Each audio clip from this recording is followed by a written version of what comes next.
Buenos días, profesor y compañeros. El día de hoy el grupo 31 va a exponer sobre ingeniería del frío aplicado a la conservación de fresas. Los integrantes somos Eduardo Arenales, Araceli Carvajal, Jessica Paredes y quien les habla Rosaluz Caire. Siguiente. Esta exposición se va a dividir en cuatro puntos. El primero es diagnóstico del problema y calidad del producto. Luego, la selección y elección del sistema de enfriamiento. El tercer punto es el diseño del sistema frigorífico. Y por último, el cálculo y selección de componentes. Siguiente. Iniciamos con problemas de pérdida de calidad del producto. Bien, aquí, como bien sabemos, la conservación de fresas es un desafío clave para la agroindustria. Y en este caso, nuestro objetivo fue integrar el diseño térmico con la evaluación físico-química para proponer una solución optimizada, ¿no? La congelación, a pesar de ser un método de conservación efectivo, si no es controlada, induce daños estructurales debido a la formación de cristales de hielo que comprometen la integridad del tejido. Nuestra evaluación fue 58 días de almacenamiento, donde nos pudimos cuantificar el deterioro al comparar un control con tratamientos de ácido cítrico y ácido ascórbico. Es por eso que en la tabla 1 tenemos los siguientes indicadores clave. El primero, el pérdida de peso exudado. En este caso, el ácido ascórbico fue el que mejor controló la pérdida de peso al final del periodo, con una baja pérdida, mientras que el cítrico y el control mostraron pérdidas más significativas, lo que evidencia que el daño estructural por los cristales de hielo domina sobre el efecto protector inicial a largo plazo. Sobre estabilidad de color, aquí el control mostró una baja estabilidad. El tratamiento con ácido ascórbico fue el más eficaz, logrando una estabilidad de color alta y un punto crucial para la estabilidad. Sobre grados Brix y pH, se observó una disminución de los grados Brix y una alta variabilidad en el pH de control, lo que refleja la alteración en la concentración de solutos debido a la ruptura de las membranas celulares. Siguiente.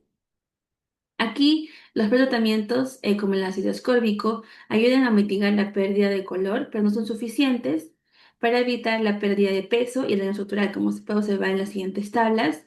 Esto nos obliga a buscar una solución que optimice el proceso de congelación en sí mismo de las fresas. Siguiente. Luego, el siguiente punto, evaluación y selección de alternativas de solución. Siguiente. Aquí, dado que el problema principal radica en el proceso de congelación, hemos analizado varias alternativas tecnológicas para mitigar el daño tisular. Es por eso que en la tabla 2 hemos resumido los cuatro enfoques principales. El IQF, congelación rápida individual, donde su principal ventaja era que la velocidad acelerada minimiza el daño al formar microcristales de hielo más pequeños. En caso de recubrimientos comestibles, son efectivos para reducir la pérdida de humedad y proteger el color, pero hay que considerar los posibles impactos sensoriales. Sobre impregnación al vacío con crioprotectores, este mejora la retención de agua, pero es de alta complejidad operativa. Y el último enfoque, recubrimientos con aceites esenciales, este mejora la inocuidad, pero tiene un riesgo de alterar el aroma y sabor del fruto. En base a esta evaluación, y dada que la formación de microcristales es la forma más eficiente de proteger la estructura, nuestro proyecto en sí se centró en el diseño de un sistema frigorífico de congelación para aire forzado basado en el principio IQF. Siguiente. Bien, vamos a hablar de la selección del método de enfriado para el caso encargado, en este caso, de la fresa. Eh, Hemos seleccionado el método de la cámara de refrigeración por aire forzado, ya que va a destacar como alternativa más adecuada por su equilibrio entre eficiencia, costos y perseverancia en la calidad. Este sistema va a permitir que la congelación sea más controlada y uniforme, reduciendo así los riesgos de formación de grandes cristales de hielo y evitando alteraciones sensoriales significativas. Y a diferencia de los otros métodos, pueden ser quizás más costosos o delicados en su manejo, esta congelación por aire forzado va a garantizar el buen mantenimiento de la textura, color y sabor, conservando adecuadamente las características nutricionales del fruto. Por todo ello, se le va a considerar el método más eficiente y sostenible para la congelación de fresas, donde se va a priorizar la calidad del producto, se va a optimizar los recursos y va a haber una viabilidad económica para este proceso. Ahora vamos a ver lo que es el ciclo termodinámico que hemos elegido, ¿no? Mm. Bueno, empezando por lo que es un ciclo simple de compresión. Esta parte es importante porque mayormente cuando uno diseña equipos o depende de la región en la que tú estés, las temperaturas ambientales no siempre van a ser las mismas.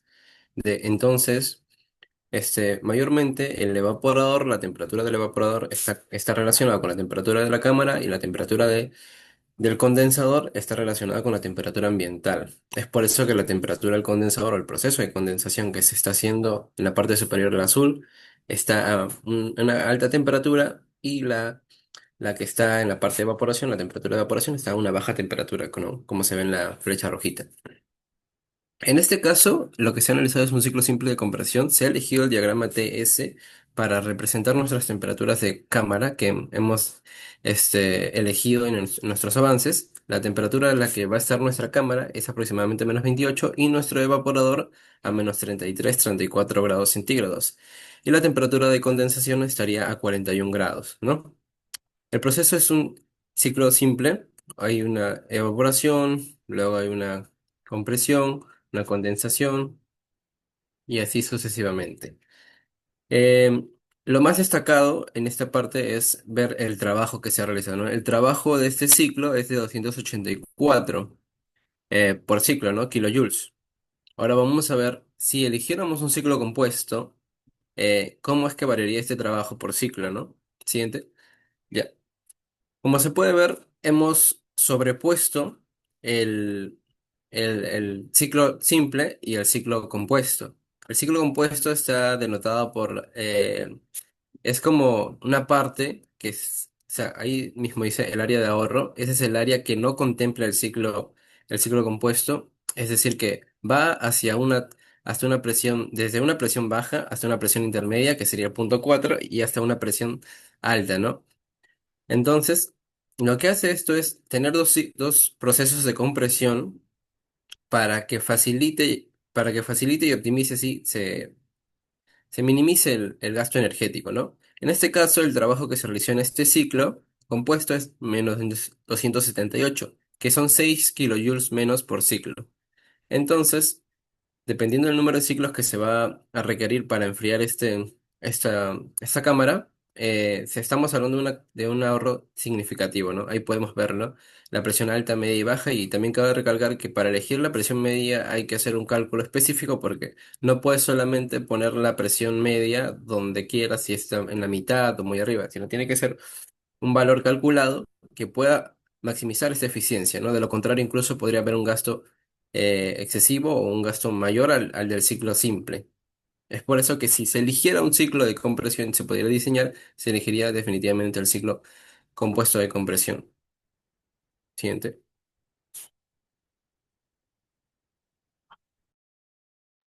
Bien, ahora vamos a hablar de las dimensiones de la propuesta de nuestro sistema frigorífico, ¿no?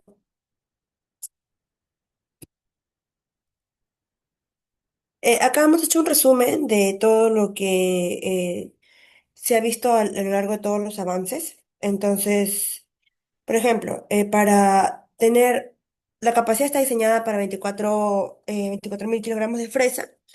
La cámara cuenta con tres túneles. También estas paredes y techos construidos con paneles aislados con 0,18 de espesor. También tenemos el piso de concreto con aislantes térmicos de 0,15 metros de espesor, las puertas corredoras.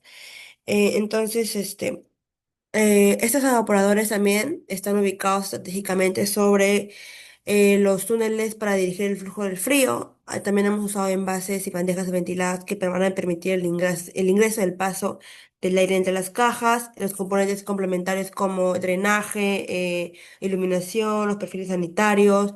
Y el diseño está centrado en la eficiencia térmica y distribución homogénea del aire durante la congelación. Estos son los dimensionamientos del sistema frigorífico. Ahora, hemos colocado también cómo se representaría un esquema, ¿no? De esta cámara frigorífica. Estas son las medidas, ya que tiene de largo 13,4 metros, 9,2 de ancho y eh, longitud de 3 metros de espesor de H. Entonces, las condiciones térmicas, para todo ello se consideró la temperatura externa del piso, la temperatura del evaporador, la temperatura de la cámara, la interna de la cámara también, y la velocidad interna. En el siguiente apartado vamos a hablar acerca de los aislantes y componentes estructurales que va a estructurar nuestra cámara frigorífica. Siguiente, por favor.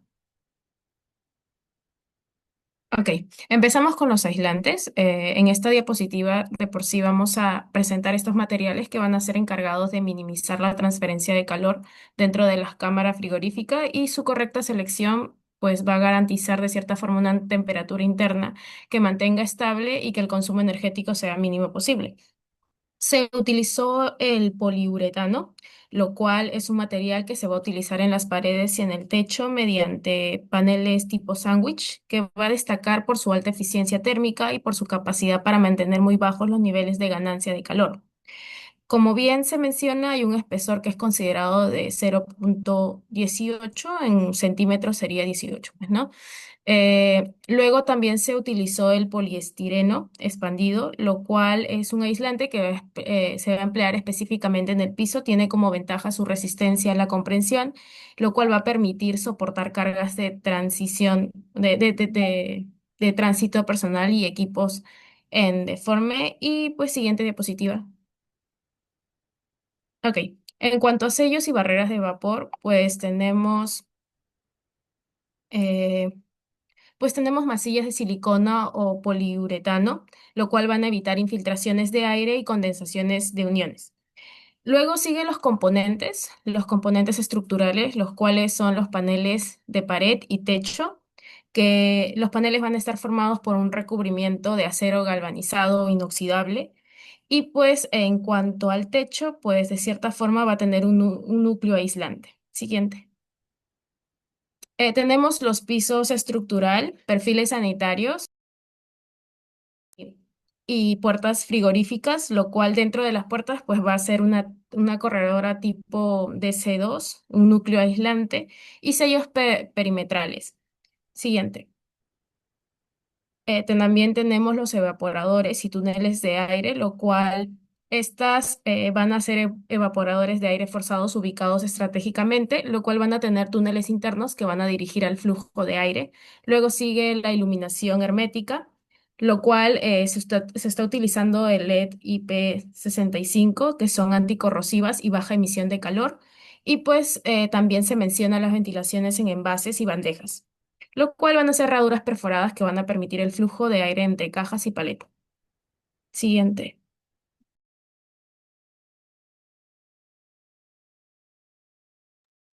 Ya, ahora vamos a ver lo que son el balance térmico, ¿no? Primero, para empezar, la carga térmica del producto, que es una de las cargas térmicas más importantes y más significativas, pues esto podría abarcar casi toda la carga térmica si es que se optimizan las demás y depende mucho de la capacidad, ¿no? Del volumen de la cámara y de la cantidad de material que vas a implementar.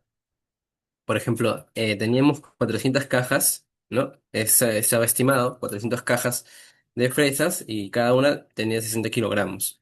En total serían alrededor de 24.000 kilos que se estarían considerando para lo que es el cálculo, ¿no? Como se puede ver, el cálculo sería la masa por la variación de entalpías.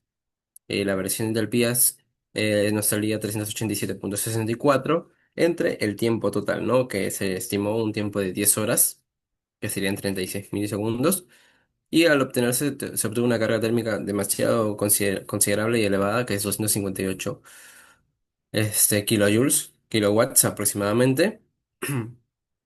Y esto es un valor muy, muy alto. Eso quiere decir que nuestra cámara posiblemente esté conteniendo más carga de la que debería o quizás este, podría ampliarse, ¿no? Y ahí están las dimensiones de los componentes estructurales, ¿no? Tenemos lo que es la espuma de poliuretano, que es el aislante que se ha elegido, el concreto y el acero inoxidable, ¿no? El concreto va más que todo en la base para darles soporte y el acero inoxidable es para retoque finales de la cámara, algunas partes y también va más que todo en el piso, ¿no? Y están las constantes que vamos a necesitar, como conductividad, calor específico y la densidad. Siguiente, por favor. Ya. Vamos a ver lo que es, aquí también complementando con los datos que necesitamos son las dimensiones, ¿no? Es 13,4 de largo, de ancho es 9,2 metros y de altura 3 metros, ¿no? La temperatura externa, a la que está fuera de la cámara, sería de 13 grados, la temperatura debajo del piso sería menos 16 grados, la temperatura de evaporación sería de menos 33 grados y la temperatura al final de la cámara sería menos 28. Eh, la velocidad del ventilador o la velocidad dentro de la cámara sería de 4 metros por segundo. Y así hemos calculado, ¿no? El calor de transferencia tanto de las paredes, del techo y del piso, ¿no? Siendo el más alto entre las paredes y el techo. Es coherente porque en las paredes y el techo tienes más contacto directo con el exterior y eso hace que haya una mayor fluctuación de temperatura, ¿no? Y y bueno, como se explica, ¿no? A mayor volumen, pero esto ahí se contempla lo que es el volumen de la cámara, que es 369 metros cúbicos. A mayor volumen de la cámara necesitas un mayor factor de seguridad. En nuestro caso, 1,4, debido a que entra en un promedio. De ser más pequeña la cámara, se necesitaría un mayor factor de seguridad y de ser más grande, se necesitaría un factor de seguridad mucho más pequeño. Ahí se ha utilizado, ¿no? Esa es la fórmula que se ha utilizado para calcular. Y en el piso se tacharía este H0 porque no hay convección externa. Siguiente, bro. Ya. Ahora, para el intercambio de aire. Para el intercambio de aire y también para las partes anteriores se ha determinado una temperatura del evaporador, una temperatura interior. ¿Y esto cómo se ha hecho? Se ha, Se ha calculado en base a la humedad relativa. Se ha estipulado una cantidad de humedad relativa aproximadamente, aproximada para la cámara con respecto a lo que es más óptimo para las fresas, que es varía alrededor de 92-93% de humedad relativa. Y entonces se ha buscado, ¿no? Estamos trabajando con circulación de aire forzado, 93%. La diferencia aproximadamente entre la cámara y el evaporador es de 5 grados centígrados según esta tabla. Entonces hemos seleccionado, ¿no? De menos 28, que es nuestra temperatura interior que estamos planteando, a menos 33, que sería la temperatura del evaporador. Y así es como se ha elegido la temperatura del evaporador. Y bueno, para hallar la temperatura de intercambio de aire tenemos que tener una diferencia de entalpías, el factor del tiempo, ¿no? La densidad, la velocidad del aire y el área de la puerta entre dos. Entonces nosotros hemos utilizado Thermograph para tener las propiedades del aire tanto del interior como del exterior, porque ese es el aire que se va a hacer intercambiando, tanto el aire interior como el exterior. Hemos seleccionado menos 28 de la temperatura interior, hemos seleccionado 93% de la humedad relativa interna, como se ha explicado, y nos ha arrojado todos los valores que necesitábamos, y asimismo hemos trabajado con del área exterior. Hemos trabajado con una humedad relativa promedio que se maneja aquí en Lima y la temperatura, ¿no? Que hemos designado que es 13 grados. Y así mismo nos han arrojado todos los valores. Entonces, la temperatura de intercambio de aire eh, sería de 58 kilojoules. Y es un valor considerable también. Siguiente, por favor. Ya. Ahora la del ventilador. En la parte del ventilador hay una parte muy importante porque depende de nosotros poder optimizar o no esto. La eficiencia del ventilador, de los motores y de los motores, como se muestran, 0,65, 0,9, son valores estimados, promedios, por así decirlo, que hemos elegido. Sin embargo, el DP, que sería la caída de presión, es algo que uno puede elegir dependiendo del equipo que tenga, ¿no? A mayores caídas de presión hay un mayor trabajo del motor, porque la caída de presión implica qué tanto va a reducirse la velocidad del aire del ventilador hacia el espacio, ¿no? Entonces, nosotros hemos seleccionado un valor muy bajo y esto ha resultado en tener también un valor muy bajo en lo que es el calor de los ventiladores. Entonces, optimizando este factor, que es el más importante en consideración, se podría tener cargas térmicas mucho más bajas. Y el calor de la iluminación está en relación al tiempo que se utilizan. Con el watts de las luces se ha utilizado unas luces LED para que se disminuyan más. Sería un valor mucho más bajo. Siguiente, por favor. Y por último, ¿no? El calor de las personas. eh, se, ha- ha- Se han designado dos personas que van a estar entrando y saliendo, el calor que estas van a ocupar, y a las bajas temperaturas se le adiciona un extra, ¿no? Entonces serían 540 por cada persona, como son dos, serían 1080 y en kilowatts sería 1,08 el calor total de las personas, y se han designado que se van a utilizar también montacargas, transpaleteras, y estos tienen un uso de HP de 15 y uno se ha sumado, se ha multiplicado y nos ha dado el calor total, ¿no? Y el calor del aire y calor del concreto y el calor del acero, en total nos ha dado un total de 54 kilojoules. Y eso sería el calor, siguiente por favor, el calor total de la estructura, ¿no? De cuánto cuesta enfriar toda la estructura. Y una sumatoria de todo nos ha salido 425 kilojoules. Sin embargo, este es el calor que necesitamos. Siempre se tiene que adicionar un extra, aparte del deshielo, debido a que en caso hayan problemas o en caso de un apagón pertinente, tenemos que tener una mayor capacidad que pueda suplir estas necesidades que podríamos tener, ¿no? Siempre es mejor tener más en el caso de un frío, porque una pequeña fluctuación y todo podría descomponerse, por así decirlo. Siguiente. Ya. Siguiente. Ahora, ¿qué es la selección del evaporador y el compresor? Primero hemos elegido las unidades condensadoras que van de la mano con la compresión. Hemos tenido en cuenta las temperaturas, ¿no? Las temperaturas del producto, las temperaturas de la cámara y las temperaturas del evaporador. Como se ha mencionado, -33, -34 y -28, ¿no? Una diferencia de 5 aproximadamente grados centígrados. Y la del condensador, ¿no? 43,3. Todo esto con el objetivo de poder encontrarlos en el catálogo, ¿no? Como se puede ver, lo que nosotros, el TSE, que va en la parte superior, nos indica la temperatura de salida del evaporador y el TSC, la temperatura de salida del compresor. Entonces tenemos una salida del compresor de 110 y una salida del evaporador de -25 o de -28, pero esto está en grados Fahrenheit, por eso se ha convertido y pasaría del evaporador -25 y del condensador 110. Y entonces hemos elegido la potencia, ¿no? La carga total térmica que hemos calculado anteriormente es 473,142 kilowatts. O sea que eso es lo que vamos a necesitar que operen nuestros componentes, ¿no? Nuestros componentes de intercambio de calor. Entonces, basados en este, que es el que más se ha podido ajustar para que haya una menor cantidad de unidades condensadoras, sería el de 52. Y esta potencia está en kilowatts. 52 kilowatts sería el trabajo del evaporador o el trabajo, la carga frigorífica que nos podría ofrecer, ¿no? Entonces, dividiendo, nos sale 9,5. Sin embargo, este valor lo tenemos que redondear a 10 porque no se puede trabajar con menos de la capacidad requerida, ¿no? Entonces, al final tenemos una potencia frigorífica que nos va a ofrecer esta unidad condensadora de 520 kilowatts, que está sobredimensionado, ¿no?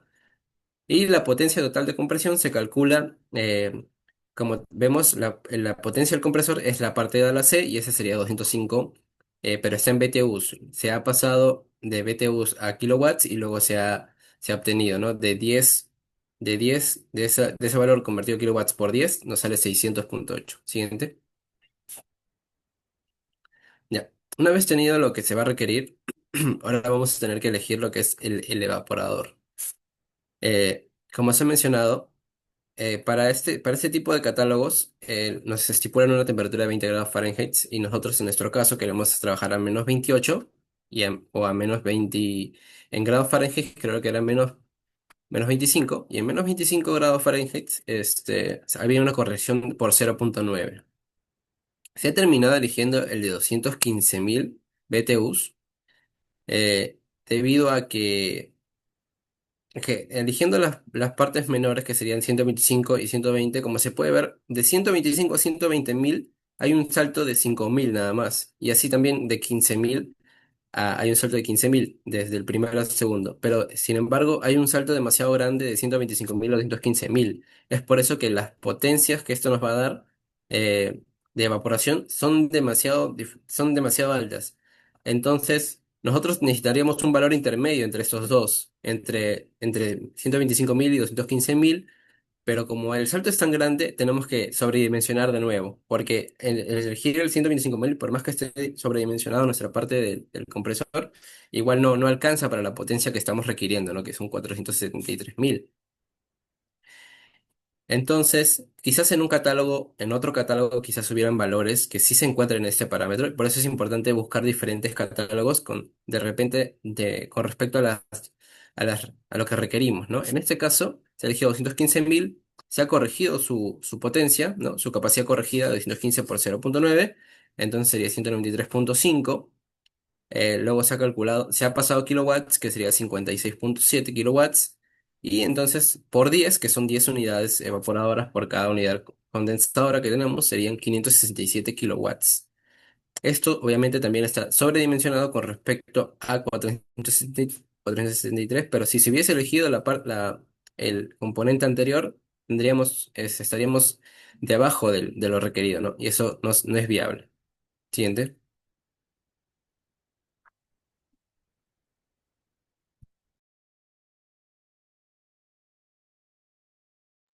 Bueno, estos son los anexos. Siguiente. Aquí tenemos lo que ya se mencionaron, son apartados donde se realizan las evidencias, pues, ¿no? De lo que se hizo en el transcurso de las semanas. Siguiente. Aquí también tenemos el anexo 6 que también está en el avance 2 en diferentes avances. Siguiente. Y pues gracias.